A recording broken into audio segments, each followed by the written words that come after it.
政府會繼續透過體育學院、港協暨奧委會、中國香港殘疾人士奧委會、精英運動員發展基金同埋藝術及體育發展基金等機構同埋渠道，投放資源支持精英運動員嘅發展。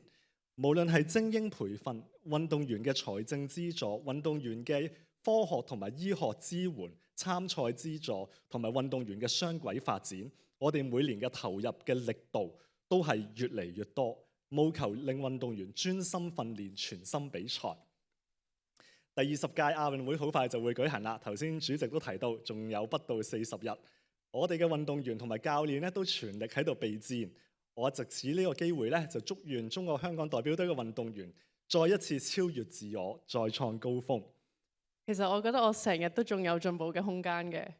咁通常當我比完賽，其實或者係訓練嘅期間，都會有人係錄影我游泳嘅片段啦。咁所以我經常都會同我教練去 review 翻我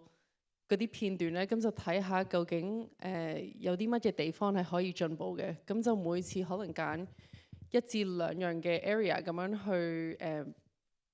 incorporate 喺訓練度，等我可以訓練真係睇下可以點樣繼續進步啦。